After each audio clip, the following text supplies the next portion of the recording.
Chris O'Neill from Sew the Distance. Thank you for joining me for week 8 of our organization challenge. If you have never seen this challenge before, you haven't seen any of my previous videos, we are working through our sewing space and organizing week by week and month by month. So this month is April and we are organizing fabric this month, and it's been a lot of fun. Last week we did scraps, and I'll give you an update on my scrap piles in a moment. But first I want to talk to you about this week's theme, which is pre-cuts. Now I've included fat quarters, which measure 18 inches by 22 inches, and it's actually the fat part of the fabric, and this grouping of pre-cuts, just because when you go to a shop, usually they're called pre-cuts or they're organized as pre-cuts as well. So I'm bringing them into this grouping. So this week we're going to organize our pre-cuts.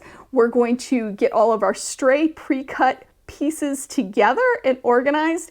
And we are also going to talk about fat quarters, how to fold them, and how to keep them kind of nice and together and not get all wrinkly and all that. So let's get started. So what is a pre-cut? A pre-cut is a pre-cut piece of fabric. So usually they're in sets like this, or they're always, I guess, in sets like this, and they have each piece of a line of fabric. So for example, this one is by Moda, it's Ann Arbor's, and it is it gives a piece of every piece of fabric in that line, and a lot of times they even give you the numbers of the fabrics and everything. Now sometimes there's duplicates, sometimes not, it just depends. Sometimes there's many duplicates, so that's something you want to pay attention to when you're buying a pre-cut packet of fabric. How many duplicates are there? So they're really great. They are expensive, and if you were to buy the yardage and cut it up, I mean the premium, I don't know, there's a huge markup on these just because it is the convenience of having them. But what's really cool about them is that you have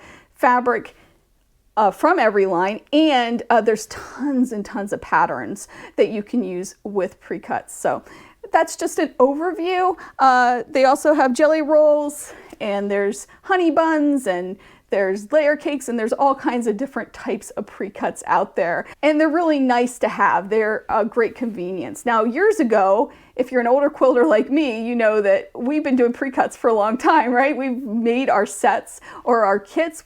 I know I participated in even pre-cut swaps. Of course, we didn't call them pre-cuts, we just called them term squares.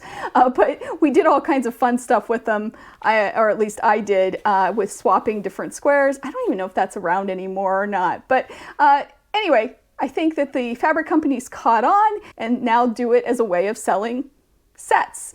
So that's just kind of a very brief overview on what pre-cuts are. So let's talk about organizing them. So I think they're really pretty on display. I like having them on a shelf. And as I've been cleaning out my scraps, I've been finding pieces of my pre-cuts and things that go together, maybe leftover pieces. And I've also been cutting my scraps down to pre-cuts. So I organize my scraps into these bags, and I'm slowly going through, pressing them and cutting them, and I'm storing them in this cart. I'm gonna link a video here, hopefully I can link a video here, to Tiny Orchard Quilts. Megan from Tiny Orchard Quilts does this really cool thing where she keeps her pre-cuts in one of those carts, you know, the carts I love.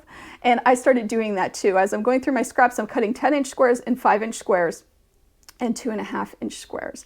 And that's been really wonderful for me because now I'm building up fabric pre-cuts that I can use for a lot of patterns, and hopefully can use up some of these scraps and make some beautiful quilts out of them. So along with making pre-cuts from my scraps, like I was inspired to do so by Megan from Tiny Orchard Quilts, I've also been doing a scrap snap project, and that was created by Carrie V, and I can't pronounce her full last name, I'll put it here on the screen, from Quilts for the Making. I'll link to her blog too here so you can see. I've been making these wonderful 6-inch blocks. The pattern is free, and it's really coming together nicely, and I feel like I just am being productive with these giant piles of scraps that I have. So check her out too. So let's talk about your tasks this week. So I have 2 tasks and 1 fun one. The first task is to gather up all of your pre-cuts and know what you have. So for me, at least, I was finding bundles in my scrap fabrics, you know, as I was digging through, I'm like, oh, here's another bundle. So I made sure I put my sets together with the 5.5-inch squares especially. There's not many projects that just take one unless you're doing a small project like a table runner or a tote bag. So I tend to have a few of each set, which is great because that means I'll be able to make a quilt possibly with it, right? So I did pull them all together, get them organized, and I displayed them on a shelf, and I really like the way they look. Not only is the display nice, but it's also nice to see them all the time and be reminded that I have them, so I can maybe do a quick project if I just want to sew some things together. Along with this task, also do the same thing with your fat quarters.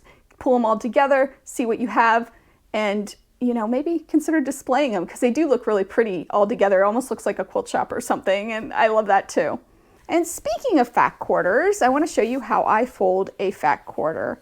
So I take the piece of fabric, I fold it in half, I fold it in half again, and then I fold in the sides to the center and then fold it over. And that makes a nice flat stackable fat quarter, so they look really nice and uniform on display. Your second task is to pull all those stray charm packs together.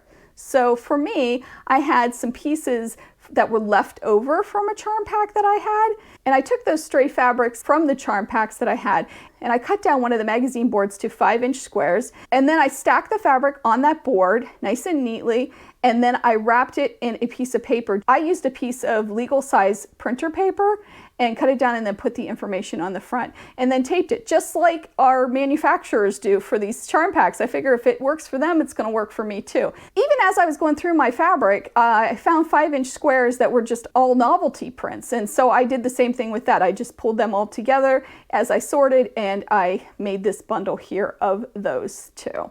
So that's your second task. Now, I did tell you that you'd have a fun task as well, and the fun task is to find a pattern you want to make with some of your pre-cuts and maybe make it. Won't that be fun? They are a lot of fun to work with, and you can do some really cool stuff. I made this table runner last year from a set of pre-cuts, and I made this table runner using English paper piecing from another set of pre-cuts. Consider making something with these wonderful pre-cuts that we have. We're lucky to have them, and they are a really great addition to our sewing space. So thank you so much for joining me for week 8. Next week we will be talking about batting, and we will be talking about non-traditional fabrics, and I'll briefly talk about yardage as well. So we will be wrapping up a lot of our fabric information because then we're moving on to May.